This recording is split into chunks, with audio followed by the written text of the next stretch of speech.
अमीर ननद की गरीब भाभी। रीना एक मध्यम परिवार की लड़की थी, लेकिन उसकी भाभी शिवानी एक बड़े घर की बेटी। शिवानी की शादी अभिषेक से लव मैरिज थी। अरे भाभी, ये कितना अच्छा सूट पहना है आपने। काश ऐसा मैं भी पहन पाती। अरे क्यों नहीं रीना, वैसे भी तुम्हारा और मेरा नाप तो एक ही है, जब मन करे पहन लेना। भाभी, आपको आपके पापा ने कितने अच्छे कपड़े गहने दिए हैं। मैं उनकी इकलौती बेटी जो हूँ। बेटी तो मैं भी इकलौती हूँ, लेकिन क्या करें, पापा है नहीं, पता नहीं कैसे होगी मेरी शादी।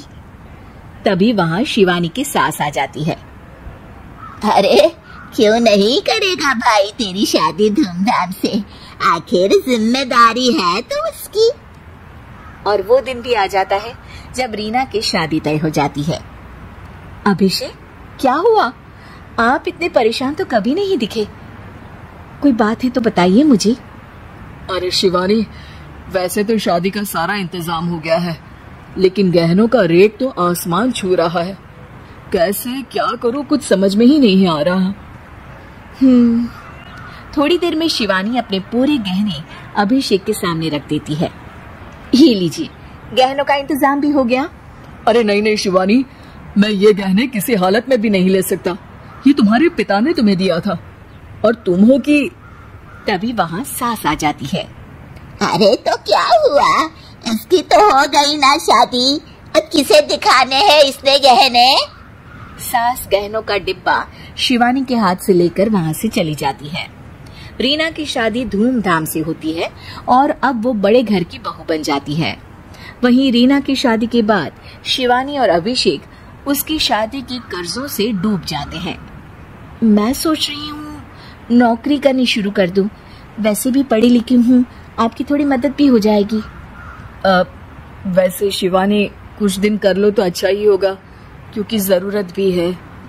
अब शिवानी भी नौकरी करने लगती है और घर खर्ची में अभिषेक का हाथ बटाती है।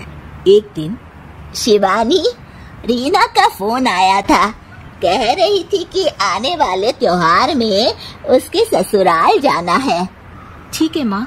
अरे ठीक तो है, लेकिन एक काम कर लेना, उसके सास ससुर से लेकर पूरे खानदान के कपड़े मिठाइयाँ सब ले आना, और हो सके तो रीना के लिए छोटे से कान में पहनने के बूंदे भी। और क्या है ना, शादी में उसे सारी बड़ी बड़ी कान की ज्वेलरी दी थी, घर में पहनने के लिए तो उसके पास कुछ भी नहीं है।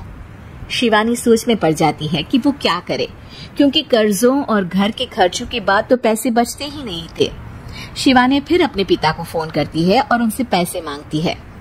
देखो शिवानी, मैंने तुम्हें शादी के वक्त ही मना किया था कि ऐसे घर में शादी करनी ही नहीं चाहिए। अरे अभिषेक को शर्म आनी चाहिए जो ससुराल से पैसे मंगवा रहा है।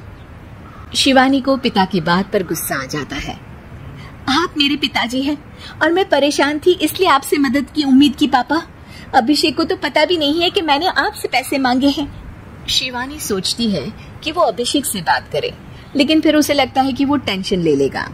तभी शिवानी की नजर हाथ के कंगन पर पड़ती है, सीधे बाजार जाती है और उसे बेचकर ननद के घर ले जाने का सारा सामान लेकर आती है और सास के सामने रख देती है। हाँ ठीक है, लेकिन फल थोड़े और अच्छी क्वालिटी के होने चाहिए थे। शिवानी कुछ नहीं कहती, वहाँ से चली जाती है। एक दिन शिवानी, रीना का फोन आया था, बहुत रो रही थी। क्यों माँ, क्या हुआ? सब ठीक तो है ना उसके ससुराल में? अरे तूने तो उसकी नाक ही कटवा दी। अब मैंने क्या कर दिया माँ? कह रही थी कि बड़े घर की बहू है भाभी, जो कपड़े दिए वो ब्रांडेड भी नहीं थे। तू तो जानती है ना उन लोगों का पहनावा कितना अच्छा है। तू तो मेरी बेटी का भला कभी सोचती नहीं। हाय भगवान, अरे बड़े घर की बहू है, इसी बात की जलन है ना तुझे? लेकिन याद रख, मेरी बेटी का सोचने के लिए भगवान है, तुम लोग कभी उसका बुरा नहीं कर पाओगे। अब शिवानी के मन में सवाल था कि क्या ईश्वर सिर्फ रीना के साथ है, उसके साथ नहीं? लेकिन उसे सुकून था कि वो अभिषेक के साथ उसकी जिम्मेदारियों को निभाने में बराबरी की हकदार है। शिवानी वहां से चली जाती है। वो सास से कुछ नहीं कहती, क्योंकि अमीर घर की बहू बनकर रीना को भले ही सुकून ना हो, लेकिन गरीब घर की बहू बनकर शिवानी खुश है, क्योंकि खुशी पैसों से नहीं परिस्थितियों पर निर्भर करती है।